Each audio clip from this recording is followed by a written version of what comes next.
Live. I'm Judge Ashley Wilcott. Good afternoon to you as we bring you our continuing coverage of the dual defamation trial. Johnny Depp on one side, Amber Heard on the other. And we want to go back to court. But listen, I really want to emphasize that so far, this is an expert in digital forensics. And his testimony was that there's a picture that we've all seen introduced into evidence of Amber Heard's arm with a bruise that she's taking. And he just testified that all three images of that photo have been altered. You haven't missed any testimony. Let's go back. Objection, Mr. I'm sorry, Your Honor. She wishes to publish it as a demonstrative.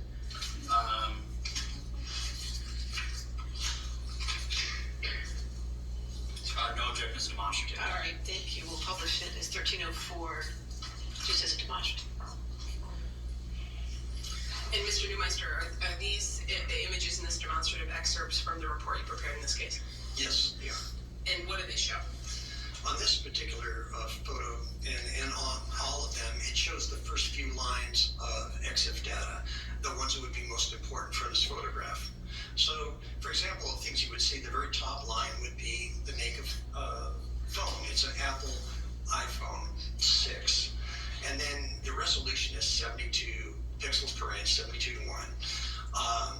And instead, where it says software, on a normal iPhone photo, it would, instead of saying Photos 3, it would say the software version, for example, 9.3.1. And then you've got the date and the time of the photo below that, which is really easy to change in an EXIF editor. And below that, you have things like the like the flash. You've got the exposure type, how long the exposure was. So what you just highlighted there again was the date and time. So that's universal time code minus whatever area you're in the world. Anything else you want to show us with this demonstrative? Yeah, just below that, if you look up, there's some things that would say, for example, a directly photographed image. That is not going to be necessarily accurate once it's been through an editor. It will always pretty much say that. So when you're looking at scene type or auto exposure, these are things that really don't matter all that much. What would matter is, for example, if you're taking notes, the focal length would be important. The pattern of metering, things like that to a photographer would be important. And again, this is just a few lines, and the reason I put these in there was just to explain a bit what EXIF data is. The actual thing I'm trying to point out is the fact that instead of an operating system, it shows the editing program that was used on this photo. Are there additional photos that you did this analysis for? Yes, many. Okay. Can we scroll to the next page, please, Tom? Is there anything about this photo that you noted as part of your analysis, Mr. Neumeister? Yes, again, it's right there you've got Photos 3.0 on that particular photo. And I think, we pretty much covered what this stuff is, but again, you see the Photos 3.0. And again, this could not come out of an iPhone this way. This would go into a computer, be edited, and rendered through the photo editor. And this would then be embedded in the EXIF data. Okay. Do you have other photos in this demonstrative? Yes. All right, can we scroll to the next page? Same thing.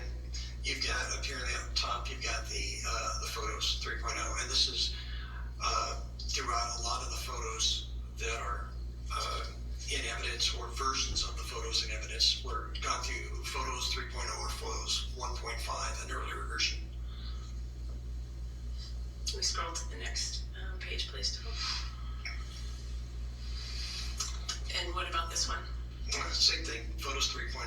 And again, in a photo editing app, you can do an awful lot of things. So when you see Photos 3.0, first of all, you know it's not anywhere near an original.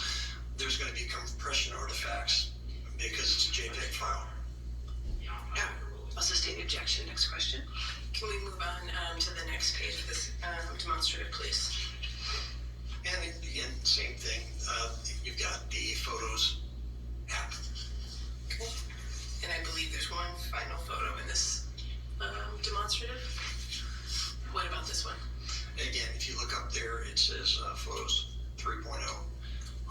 particular photo. All right, we can take that one down. Your Honor, I have a little bit left. I don't know if you wanted to. All right, you want to take our afternoon? Let's go ahead and take our afternoon recess. Just do not discuss the case and don't do any outside research. Thank you. All right, they are taking an afternoon break. Still with us, criminal defense attorney Franz Borghardt. All right, Franz, do you think so far this expert's testimony is convincing the jury that Amber Heard's photos have been altered? Oh, I think he has clearly established they've been altered. The problem's going to be that the Heard team is going to argue, well, there was still bruising, right? And so any alterations were probably done to make it to where they were more visible. The Depp team is going to say, no, any alteration of one affects the credibility of everything, right? I mean, why would you alter a photo of a bruise? That just doesn't make sense. So I think this is huge testimony. And I think it also affects the credibility of the Heard side. Now, I'm curious to see what they're going to do on cross-examination with this expert. He has been very credible thus far, and his testimony has been somewhat restricted as to what he can and can't talk about. But the inferences that we can draw are clear. That these photos of Amber Heard bruising were altered. I think that is a fact now established with this jury. So let me ask you this, trial strategy-wise, if you were the one to be representing Amber Heard and you were cross-examining this expert, how many questions would you ask? What would you try, if anything, to narrow the issue to? I think if I were representing Ms. Heard, I think it has to be a softer cross for me, where I'm not going to be overly aggressive with this credible witness. I might emphasize there's reasons people edit photos that have nothing to do with them, people wanting to pull the wool over someone's rug. It may just be that we want a better view of what's going on. It's dangerous, though, right? Because, we're looking at two different photos right now, and one of them looks very much like a bruising, and the other one maybe not so much.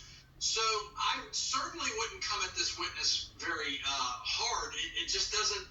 I mean, his credibility came across very, very nicely in direct examination, and I don't think they're going to be able to crack that. Now, that all being said, one never knows. One never knows what this team is going to do, and so they may come at him hard. I think it's really problematic right now that these photos that were supposed to be like the aha bruising photos, now are they even of any kind of evidentiary weight because they've been altered? And that is a huge, huge deal, especially in her establishing that she was really abused by Johnny Depp. Yeah, I agree. It's a huge deal because the jury has now heard, at least from an expert on the stand, hey, these photos have been altered. What is the jury going to do with that? And cross-examination, you're right. We don't know which attorney is going to be doing the cross and what they're going to sound like when they do the cross. We actually do know who it is because the person objecting is going to be doing the cross, but what type of cross will they present? Of course, you have to stay with us to find out.